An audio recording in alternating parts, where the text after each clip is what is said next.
I've been a poor boy all my life, and all I've got is this Barlow knife. Barlow handle with a Barlow blade. Best thing knife that ever was made. Take my life, take my wife, just don't take my Barlow knife. How yous all doing? This is Phil, the old man from Old School EDC, doing exclusive knife review for Boss Steel Blades. It's my good buddy Joel. He's an authorized dealer of Great Eastern Cutlery, has amazing swag, and plenty of brands to choose from. Custom knives from navies like Anza, fixed blades, slip joints, modern folders, you name it, he's got it. Now, why pick up from Boss Steel Blades? Well, yeah, it's a mom and pop shop, guys. Always support the small businesses. And besides, he's one of us. He's a knife nut. He loves traditionals just as much as the next guy. And folders, modern, and fixed blades. Let's go check this out. This is my 86 2123 Barlow in Northfield trim. It's got 4-line bolsters, 4 brass pins. Look at that bone marrow on that show side, fellas. Would you look at that? I love when a company puts a swedge on their blades. It just shines. Let's check out that back spring.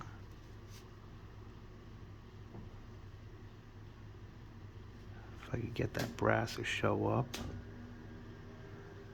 Hey, here we go. Poor man's gold, that's what I call. I love brass. Let's check out that pilot side. Now this is what sold me, the pilot side. Doesn't match up perfectly with the show side, but it's handmade in Titusville, PA.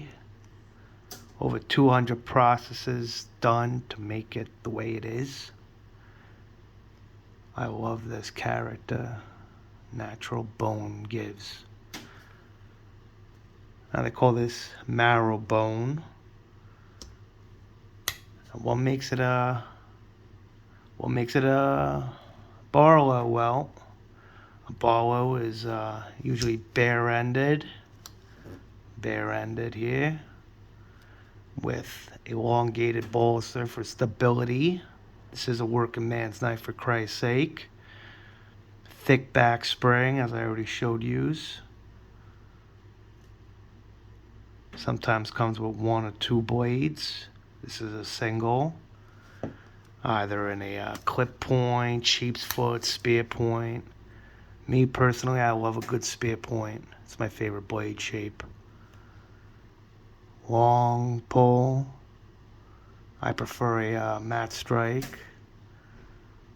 Look at that genuine North American cattle bone etching. And that beautiful swedge. That's when companies are showing their craftsmanship. They could have just made a plain Jane, but you know what? They got the smarts, why not make it better, huh?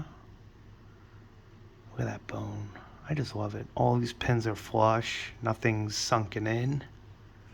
Made with 1095 carbon, just like they did back in the old days.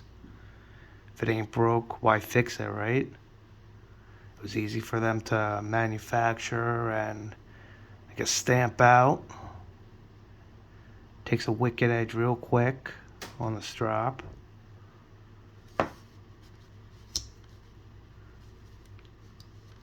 Now, I ain't going to be torquing the knives because I don't need blade wrap, because that pin could cause some blade wrap if I let it slam down.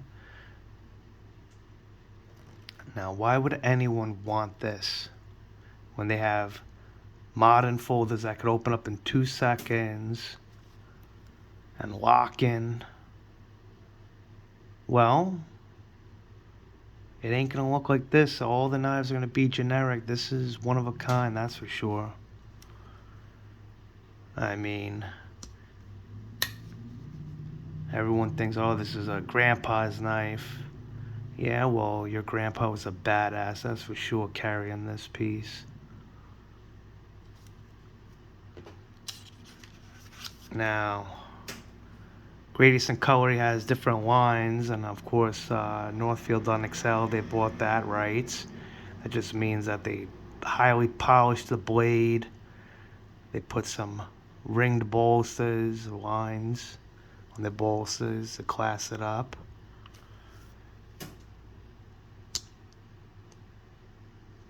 Yeah. Talking it, but not walking it, that's for sure. The history of this fella. Man, this bait dates back to the 1670s. That's how old it is. Made by Obadiah Barlow, and his grandson John Barlow started exporting them to the United States in 1745. That's when John Russell, back in 1875, started mass producing and making Barlows more accessible and affordable to the common folk. It was usually given as a second knife to a young man. Probably his first knife being a boy's knife, which is very similar to this, so it wasn't that off. A boy's knife would be a jackknife, similar. This is considered a jackknife, but the bolts would be smaller, not as sturdy. George Washington carried one of these.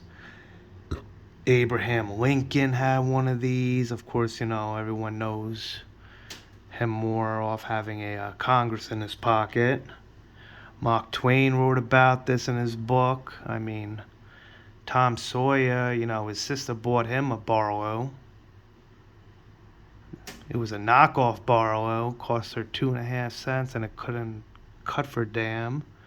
But what do you expect for buying a budget-friendly knife knockoff, right? So, why did I pick this piece up? Well, I'm a Barlow nut, spear point. I love a good long pull. This matches up real good with my H110 fixed blade. They're like two peas in a pod.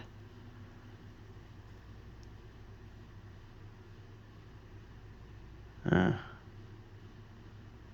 at this. This is men's pocket jewelry. That's what this is. I'm very nostalgic.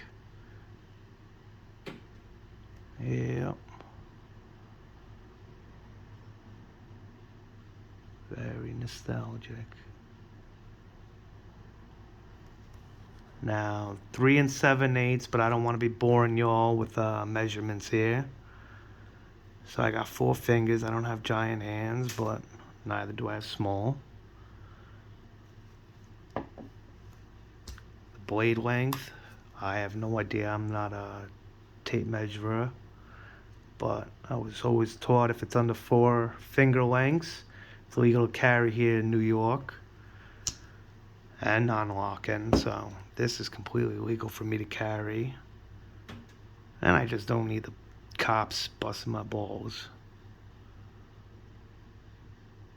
Well, that's my piece. Have a good one, fellas.